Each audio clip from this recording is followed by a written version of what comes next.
Ladies and gentlemen, welcome back to the channel. We need to get into everything that is happening here on the day in the markets, including PPI data that came out this morning. Talk about the big data that we're going to get tomorrow morning. And trust me, guys, this data is huge. Almost as important as the CPI itself, or the CPI, as I like to call it. But on top of that, we're going to really dive into what's happening with AMC stock today, because the stock is down about 5%, unjustified. And there's really no news that is causing this big downside move. This is the second biggest downside move that we have seen in the past couple of days. What is going on? Who is behind it? And potentially what's going to come from this? Now, I will tell you on a positive note, AMC stock holding up key support levels at the levels that we have mentioned in prior videos. So if we see that hold throughout the rest of the day today, that's going to be a very encouraging sign. And so far, those levels are holding up. So the work is cut out for us here in this video, guys. If you can't tell, hit that like button, subscribe to the channel, and number one, source your comments, questions, or concerns down below in the comment section. So let's get straight into what happened this morning with PPI. Now, wholesale prices rose 0.2% in April, less than the estimate as inflation pressures ease. Headline PPI rose just 2.3%, down from 2.7% in March, and the lowest reading since January 2021.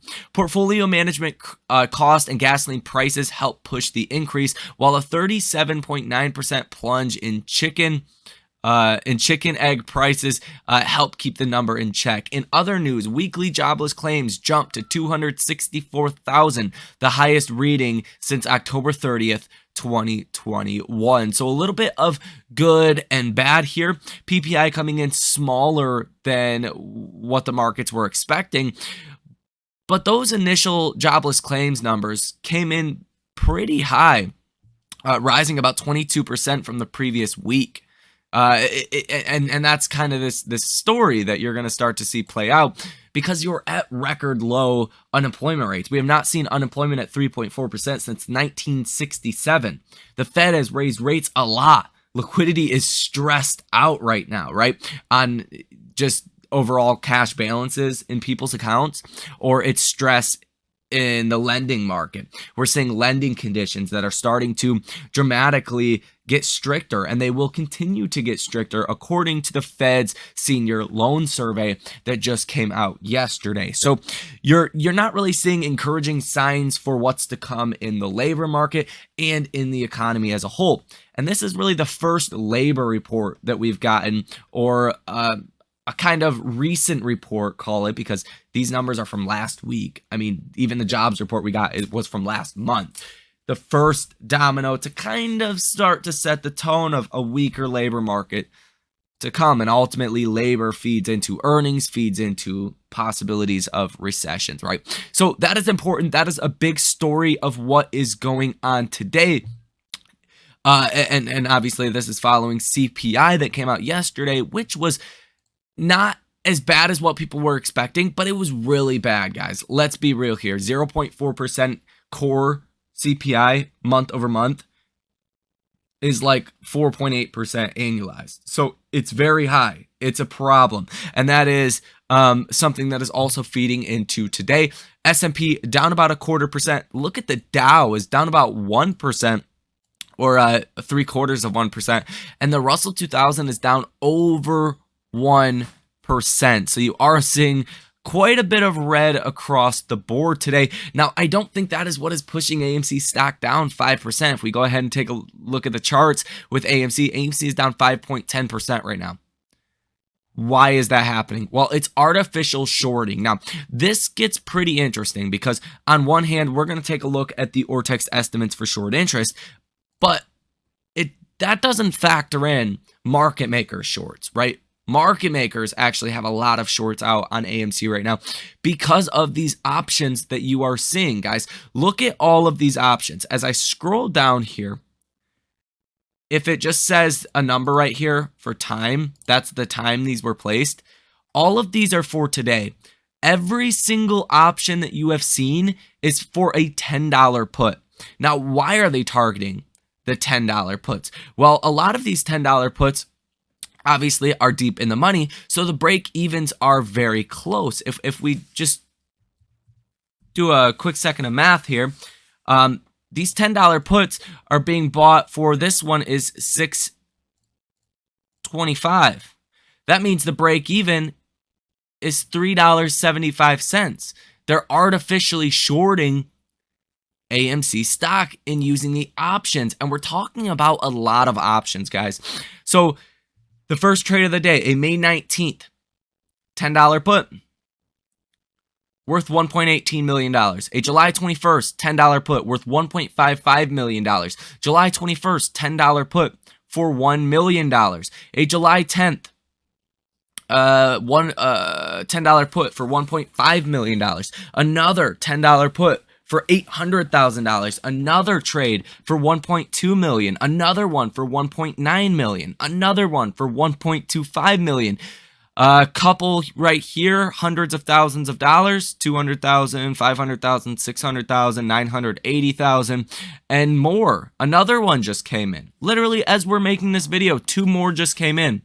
More $10 puts for May 19th, $735,000, and July 21st, a $10 put that just came in as well for $937,500. But if you actually look here at retail and what retail is doing with their money as far as options, take a look at this. For this Friday, May 12th, the volume on this expiration is 65.5% calls today, 34.5% puts.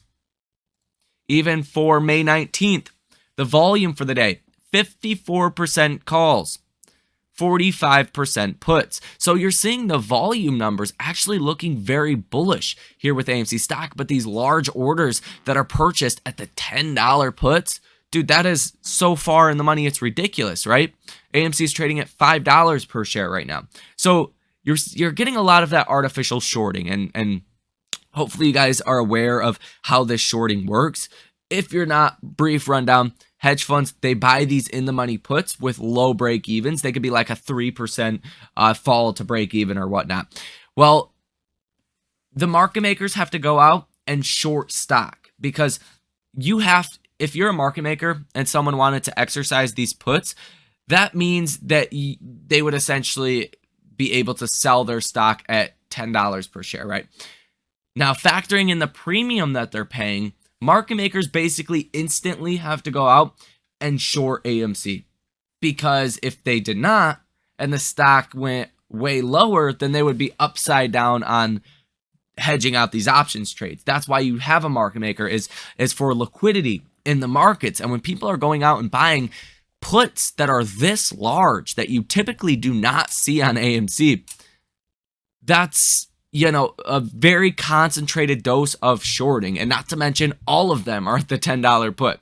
I don't know why they're so keen on focusing on the $10 put. Like, you can't get a $5 put in there. You can't get like an $8 put in there. It's all the $10 put. So that is really what is happening today. That is how they are attacking AMC stock. And when you factor in all of these options, you're talking thousands of contracts. I believe that was like 50,000 some contracts at the $10 put alone today, right? It's a ton of them. That is a lot. Even if you go ahead and just we'll do 35,000 just to be conservative. You times that by 100, that's 3.5 million shares that potentially market makers had to go out and short today. If you're considering AMC's volume so far is 8 million, I mean, wouldn't that give you a 5% drop? Makes a lot of sense to me. Not to mention what's happening, you know, in just overall shorting on the day today as well, because you don't have to short using these puts, but it makes it so the short interest is not going to go higher on reporting from the SEC or FINRA or from, you know, data providers like Ortex. So that's the main reason why they're doing it. They don't want you to know the short interest is really 30-35%, factoring in those short positions. So keen to keep your eyes on that option activity, and that's been a big driver of AMC as of recently.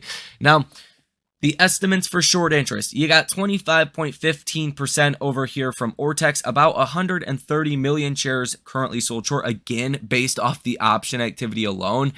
I mean, I would estimate 30 to 35% short interest is more realistic. That's not to mention any naked shorts or, synthetic shorting that anyone thinks is going on.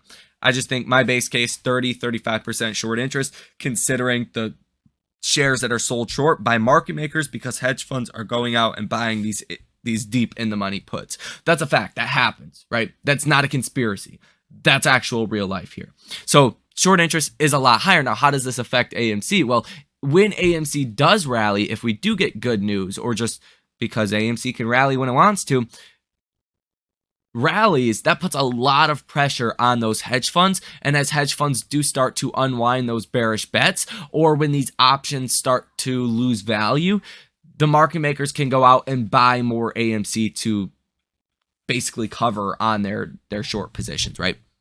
So that's how it kind of benefits AMC, kind of like a gamma squeeze, but one that you won't see as much because it's all from the market makers. Now, cost to borrow average, last real update we got was 283%. Today it looks like about 97%. Cost to borrow max at about 281%. Cost to borrow minimum at 0.35%. These numbers are all out of whack today. Interactive brokers, which does favor institutional clients, keep that in mind. They tend to have better rates and such that retail would have, and their cost to borrow fees are 116%, with about 1.1 million shares available to be lent out. So that is what the picture currently looks like right now. I will tell you guys, option activity is very futile. That it's more bullish, in my personal opinion, to see kind of shorting in the options instead of actually shorting the stock, because options are like, hedge funds want 1 foot in, 1 foot out the door. They could be a lot more liquid and just move hands a lot faster. Whereas if you were seeing a huge spike in actual short positions being placed on AMC, that would more or less tell me like, hey, maybe some bad news is coming type deal.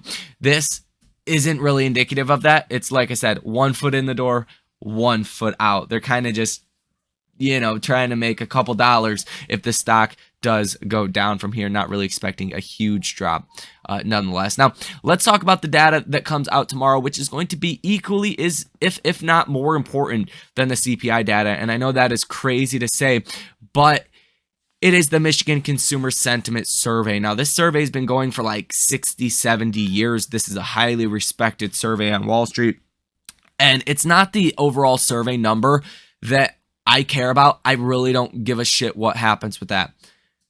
What markets care about is the inflation expectations. We've talked about this before, but the 1-year inflation expectations went from 3.6% in the month of March to 4.6% in April. If this stays at 4.6% or goes higher, specifically if it goes higher than 4.6%, you're going to have a pretty nasty red day tomorrow. And that is because if inflation expectations get unanchored, then the Fed's going to have to raise rates a lot more. And at this point, some people would argue that just we've dealt with inflation for so long as a common people, right? Just average citizens know about inflation. It's kind of crazy to think about, but inflation was so low before. A lot of people like that I personally know, I live in Michigan, maybe it's different where you guys live, didn't care about inflation. They didn't know about inflation. It wasn't a problem.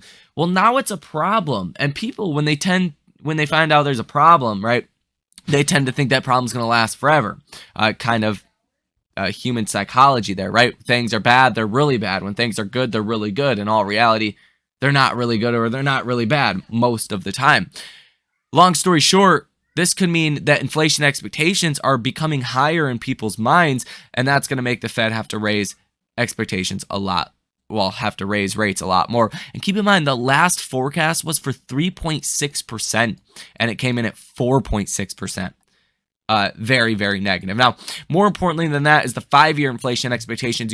You have seen this go up a little bit, but not even close to the 1-year inflation expectations. This went from 2.9% in March to 3% in April of 2023. If this went up to like 3.2 or 3.5, that would be a huge problem, and you probably get a 2% down day, I would imagine, in the markets tomorrow. Vice versa, if inflation expectations go down, that's going to be a super positive thing for this market. A lot of that is probably already priced in, but nonetheless, it is something that I would keep on my radar for tomorrow, guys.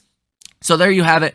Like I said, key level is $5.21 per share. That is the 100-day moving average. 50-day moving average as well at $5.16 per share. So as long as we stay above $5.21 per share, that's what I want to see by the close. Today, you're doing it perfectly. AMC stock is at $5.22 per share. You're 1 cent off that level. That is going to be the major level to hold throughout the rest of the day. Today, as long as we do, we should get a bounce from there coming over the next couple of days. And this wouldn't be too crazy in this pattern that we have seen, up and down, up and down, up and down, and back up again. So it's kind of playing out textbook if we can hold this level, guys. So that is going to do it here for this video. Hit that like button, subscribe to the channel, source your comments, questions, or concerns down below in the comment section. Thank you guys for watching, and I will see you in the next one.